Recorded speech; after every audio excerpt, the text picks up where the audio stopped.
जैसी welcome to my YouTube channel. म चाहिँ आजको यस भिडियोमा चाहिँ क्लास 12को one of the most important questions exam point of भ्यूको लागि इम्पोर्टेन्ट क्वेसन चाहिँ म यस भिडियोमा चाहिँ डिस्कसन गर्न गइरहेको छु, जो चाहिँ म क्लास 12को मेकानिक्स पोर्सनको च्याप्टर 1 रोटेसनल डाइनामिक्स भन्ने च्याप्टरबाट principle of conservation of angular momentum चाहिँ एक्सप्लेन गर्न गइरहेको छु। हाम्रो principle of conservation of angular momentum हाम्रो रोटेसनल डाइनामिक्समा हामीले पढ्न पर्ने भनेको मोमेन्ट अफ इनर्सिया भनेको के हो, moment calculation of moment of inertia of thin uniform रडको चाहिँ मोमेन्ट अफ इनर्सिया वान इनबाट अथवा मिड पोइन्टबाट भएको पासिङ भएको परपेन्डिकुलर टु इट्स लेन्थ होला, त्यो चाहिँ हामीले पढ्न पर्ने हो इम्पोर्टेन्ट इक्जाम पोइन्ट अफ भ्यूलाई। अर्को चाहिँ हाम्रो एनालोगीहरू जस्तै रोटेसनल काइनेटिक इनर्जी होइन, रोटेसनल इनर्जी कति, त्यो त्यस्तो टाइपको क्वेसनहरू पढ्नुपर्छ। र भिडियोहरू लामो हुने भएको हुनाले म चाहिँ आज यो principle of conservation of angular मोमेन्टमको चाहिँ एक्सपेरिमेन्टेसन, स्टेटमेन्ट, न्युमेरिकल र इक्जाम पोइन्ट अफ भ्यूको लागि के इम्पोर्टेन्ट छ र आइओईको लागि के इम्पोर्टेन्ट छ भनेर म यस भिडियोमा चाहिँ डिस्कसन गर्न गइरहेको छु। फर्स्टमा हामीले स्टेटमेन्ट बुझ्नुपर्ने हुन्छ। यसमा चाहिँ केही पनि छ, म यस कुराहरू मैले सब भनिसकेँ। जस्तै हाम्रो डाइनामिक्स भन्ने बित्तिकै study of motion and rest with the cause, जस्तै त्यसको कारणहरू के छ, मोसन र स्टडी बारेमा स्टडी गर्ने एउटा प्रकारको मेकानिक्सको पार्टलाई के भन्छ, डाइनामिक्स भन्छ। रोटेसन भन्ने बित्तिकै रोटेसनमा हुने मोसनको बारेमा स्टडी गर्ने त्यसलाई चाहिँ के भन्छ, रोटेसनल डाइनामिक्स भन्छ। यो कुराहरू हजुरलाई थाहा छ। जस्तै लिनियर भेलोसिटी भए जस्तै रोटेसनल डाइनामिक्समा के हुन्छ, एङ्गुलर भेलोसिटी हुन्छ। ओके, ओमेगाले जनाइन्छ भने लिनियर भेलोसिटीलाई केले जनाइन्छ, भीले जनाइन्छ। यो कुरा हजुरलाई, यो सामान्य कुरा हजुरलाई थाहा छ।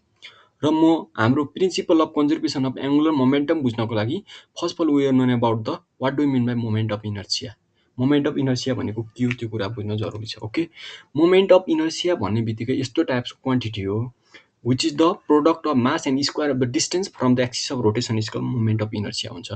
जस्तै कुनै पनि एक्सिस एउटा रिजिड बडी छ, त्यसको मास र स्क्वायर अफ द डिस्टेन्स, त्यो एक्सिस अफ रोटेसनदेखि square of the distance from the axis of रोटेसनको प्रोडक्टलाई के भन्छ, मोमेन्ट अफ इनर्सिया भन्छ। ओके, र म तपाईँलाई यो कुरा सबै बुझाउन गइरहेको छु। अब हामीले के बुझ्न पर्यो भने चाहिँ statement of principle of conservation of angular momentum. Statement के भन्छ भनेपछि principle of conservation of angular मोमेन्टमले यदि कुनै पनि सिस्टममा हामीले बाहिरबाट एक्सटर्नल टर्क एक्ट गरेनौँ भने त्यो सिस्टमको total angular momentum of the system remains constant हुन्छ। जस्तै तपाईँले बाहिरबाट एक्सटर्नल टर्क एक्ट गर्नु भएन, if there is no external torque act on a system the total angular momentum of the system remains constant हुन्छ। यदि बाहिर हामीले कुनै पनि सिस्टममा टर्कलाई अप्लाई गरेन भने चाहिँ त्यो सिस्टमको change in total angular momentum के हुन्छ, कन्स्टेन्ट हुन्छ। जस्तै इनिसियलमा कति छ, फाइनलमा पनि त्यति नै हुन्छ भन्ने कुरा भन्छ principle of conservation of angular मोमेन्टमले। र यो रिलेटेड हामीले तपाईँको बोर्ड इक्जामिनेसनमा कस्तो टाइपको क्वेसन आउँछ भने state the principle of conservation of angular momentum भन्छ, अनि राइट इट्स एसआई युनिट भन्छ, अनि जस्तै a valid dancer use principal of conservation of angular momentum भनिदिन्छ, अथवा right any two example of conservation of angular momentum भन्ने सोध्छ। अनि अर्को चाहिँ के, एउटा न्युमेरिकल जस्तै फ्यानवाला केस दिएर चाहिँ I1 omega 1 equals to I2 omega 2 लाई जस्तै फ्रिक्वेन्सीको टर्ममा त्यस्तो कसरी कन्भर्ट गर्ने, त्यस्तो टाइपको न्युमेरिकलहरू सोधिरहेको हुन्छ। म न्युमेरिकलको बारेमा पनि भन्छु, तर चाहिँ मैले पहिला स्टेटमेन्ट बुझाउँछु है। स्टेटमेन्ट भन्ने बित्तिकै यदि हामीले कुनै पनि सिस्टममा बाहिरबाट एक्सटर्नल टर्क एक्ट गरेन भने the total angular momentum of the system remains constant हुन्छ। कुनै पनि सिस्टममा हामीले बाहिरबाट टर्क भन्ने बित्तिकै के हो, the product of linear force and square of the distance from the axis of rotation is called torque हुन्छ। जस्तै म टर्कको तपाईँलाई एउटा इक्जाम्पल दिन्छु, तपाईँले रियल लाइफमा नि तपाईँले युज गर्नुभएको होला। जस्तै कुनै पनि रेन्चीको चाहिँ त्यो समान्नेलाई लामो तरिकाले बनाएर आउँछ, किनभने जति डिस्टेन्स बढ्दै गयो त्यति के हुन्छ, टर्क बढ्दै जान्छ, किनकि torque is depend upon distance. जति डिस्टेन्स बढ्दै गयो टर्क पनि त्यति बढ्दै जान्छ। जस्तै तपाईँले कहिले पनि एउटा कुरा बुझ्नु भएको होला, जस्तै हेर्नु है, यो मसँग यो झ्यालको यतापट्टि यो सामान्य ह्यान्डल छ, यो ह्यान्डललाई यता यसको एक्सिसमा राखिदिए पनि हुन्थ्यो होला, तर एक्सिसमा राख्दाखेरि रोटेसन गर्न गाह्रो हुन्छ। त्यही गाह्रो हुने भएको हुनाले जति टाढा राख्यो टर्क त्यति प्रोड्युस हुन्छ, जसले गर्दा हामीले सजिलो हुन्छ। टर्क भन्ने बित्तिकै यही हो। यदि हामीले कुनै पनि सिस्टममा बाहिरबाट एक्सटर्नल टर्क एक्ट गरेनौँ भने the total angular momentum of the system remains constant हुन्छ। इट्स मिन भन्नुको मिनिङ हामीलाई के थाहा छ, फोर्स भनेको चेन्ज इन लिनियर मोमेन्टम भए जस्तै टर्क भनेको के हो चेन्ज इन एङ्गुलर मोमेन्टम जस्तै tau equals to dL upon dt. यदि हामीले बाहिरबाट एक्सटर्नल टर्क एक्ट गरेनौँ भनेपछि टाउको भ्यालु के हुन्छ जिरो हुन्छ। Zero equals to dL by dt हुन्छ। डिटी इन्टु जिरो भने डिएल हुन्छ। अब हामीले डिएल भनेको डेरिभेटिभ हो, यसलाई चाहिँ हामीले के गर्नुपर्छ इन्टिग्रेसन गर्नुपर्छ, सानो पार्टलाई ठुलो पार्टमा चेन्ज गर्नुपर्छ। जस्तै integration is the reverse process of derivative भन्ने कुरा हजुरले पढ्नु भएको छ। फिजिक्स बुझ्न तपाईँले के हुनुपर्छ म्याथमेटिक्समा तपाईँको स्ट्रङ बेस हुनुपर्छ। यदि हामीले डिएललाई इन्टिग्रेसन गऱ्यौँ भने चाहिँ एल हुन्छ, जिरोलाई इन्टिग्रेसन गऱ्यौँ भने के हुन्छ कन्सट्यान्ट हुन्छ। एल भन्ने बित्तिकै के हो आई ओमेगा कन्सट्यान्ट हुन्छ। यसले के रिलेसन सो द्याट गर्छ भने moment of the relationships between moment of inertia and angular velocity is inversely proportional to each other भन्छ। जस्तै जति मोमेन्ट अफ इनर्सिया बढ्यो त्यति एङ्गुलर भेलोसिटी के हुन्छ घट्छ भन्छ। र तपाईँले यसको एउटा म तपाईँलाई सिम्पली एक्सपेरिमेन्टेसन डेमोन्स्ट्रेसन त गर्दैन, हजुरहरूलाई डेमोन्स्ट्रेसन गर्न दिन्छु।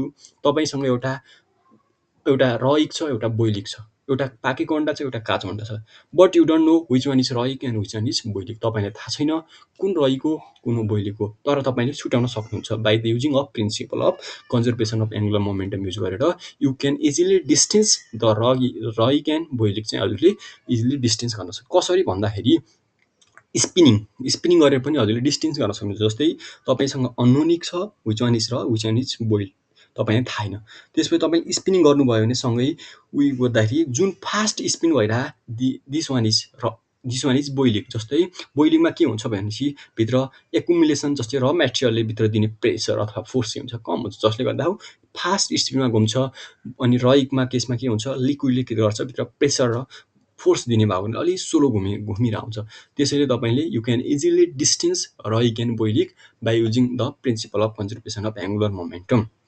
र अर्को कुरा के छ भने अर्को कुरा हामीले के बुझ्नुपर्छ भने अर्को कुरा तपाईँ बोर्ड इक्जाममा के आउँछ जस्तै तपाईँले अर्को डेली लाइफमा नि अर्को इक्जाम्पल पनि गर्न सक्नुहुन्छ। जस्तै तपाईँ एकपटक यो स्पिनिङ चेयरमा बसिराख्नु भएको छ, जुन बेला तपाईँले हातलाई यस्तो गरिराख्नु भएको हुन्छ त्यति बेला तपाईँको के हुन्छ स्पिनिङ रेट चाहिँ स्लोली डिक्रिज हुन्छ। जब तपाईँले हात यस्तो गर्नुहुन्छ तपाईँको त्यति बेला के हुन्छ फास्ट घुम्छ कि। तपाईँले कहिले पनि त्यो एक्सपेरिमेन्टेसन गर्न सक्नुहुन्छ। किन जति बेला तपाईँले यस्तो गर्नुहुन्छ त्यति बेला के हुन्छ मोमेन्ट अफ इनर्सिया घट्छ, एङ्गुलर भेलोसिटी बढ्छ। जति बेला तपाईँले यस्तो गर्नुहुन्छ मोमेन्ट अफ इनर्सिया के हुन्छ बढ्छ, एङ्गुलर भेलोसिटी घट्छ।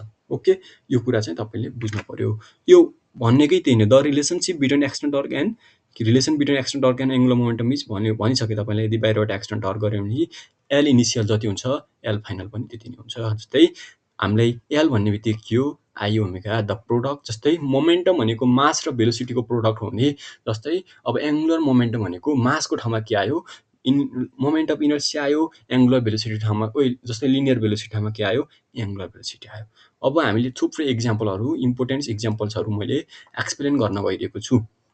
जस्तै तपाईँले के आउँछ ब्यालेट डान्सरले जब नाच्ने बेलामा जस्तै स्पिनिङ गर्दाखेरि principal of conservation of angular momentum use गर्छ। कसरी भन्दाखेरि यदि ब्यालेट डान्सरले स्पिनिङ रेटलाई चाहिँ बढाउनु पर्ने छ भने उसले के गर्छ हातलाई पुल इनवर्ट गर्छ, जसले गर्दा आई के हुन्छ डिक्रिज हुन्छ, ओमेगा के हुन्छ एङ्गुलर भेलोसिटी बढ्छ। र उसले गर्दाखेरि आउटवर्ड गर्छ, किनकि त्यति बेला मैले भनिसकेँ तपाईँलाई यस्तो गर्दाखेरि हाम्रो मोमेन्ट अफ इनर्सिया बढ्छ, एङ्गुलर भेलोसिटी घट्छ, जसले गर्दा सोलो आउँछ। बुझ्नुभयो। अनि तपाईँले अर्को प्लानेट्सहरू रिभल्भिङ गर्दाखेरि पनि के हुन्छ principal of conservation of angular momentum यो हुन्छ। मैले तपाईँलाई रोटेटिङ स्टुलको पनि मैले तपाईँलाई इक्जाम्पल दिइसकेँ, सबै इक्जाम्पल दिइसकेँ।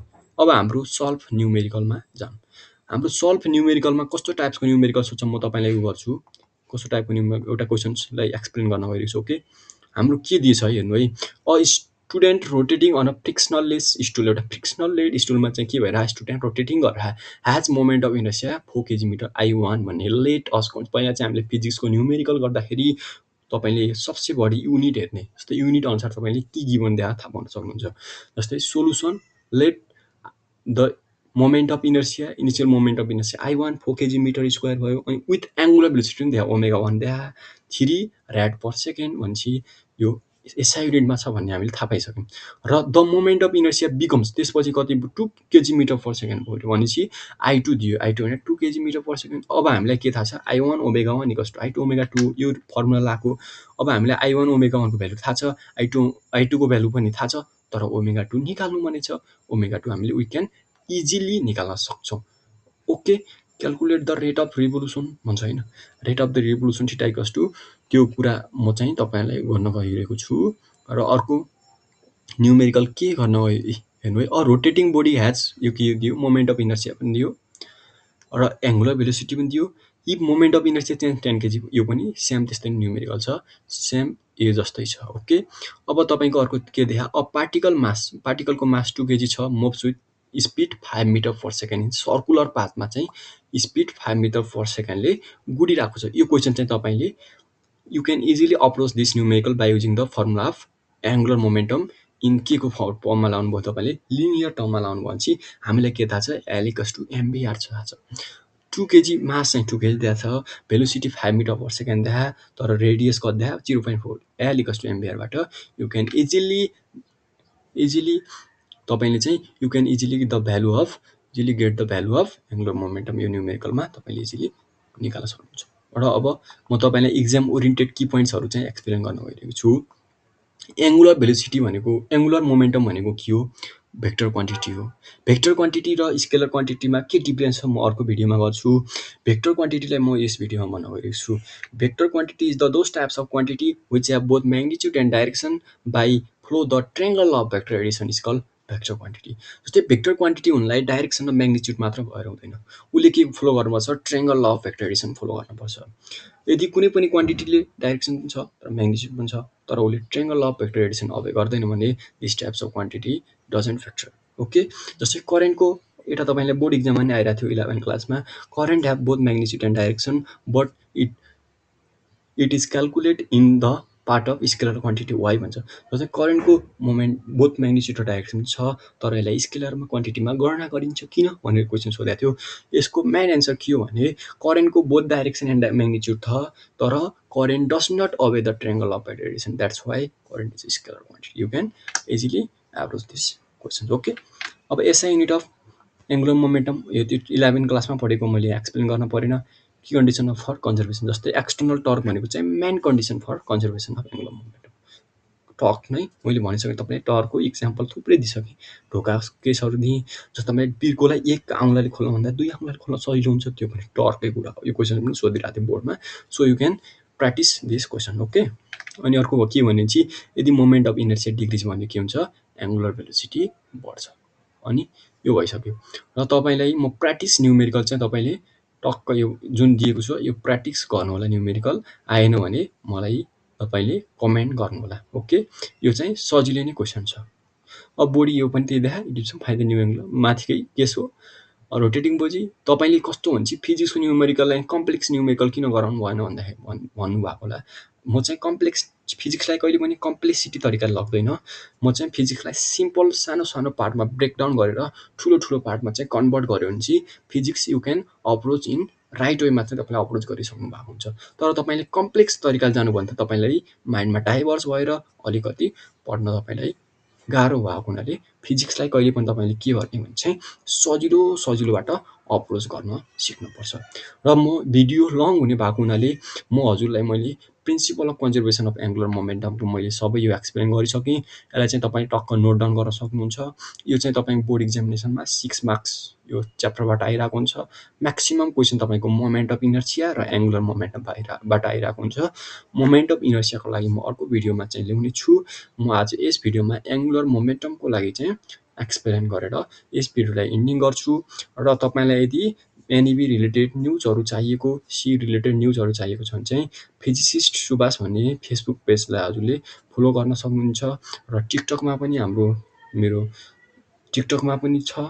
टिकटकमा चाहिँ मैले हालिरहेको छैन, तर फेसबुक र युट्युबमा चाहिँ हजुरले, जस्तै अब मैले हजुरले मलाई सब्सक्राइब र सपोर्टिङ र गाइडेन्स दिनुहोला, फिडब्याक दिनुहोला, कस्तो गर्दा राम्रै हुन्छ भनेर गाइडेन्स दिनुहुन, म के गर्दा भिडियोलाई गर्न सक्ने गाइडेन्स दिनुहोला र हजुरले मलाई सपोर्ट गरिदिनु होला। म हजुरलाई त्यही अनुसारको दिनेछु। हस्, धन्यवाद। ओके।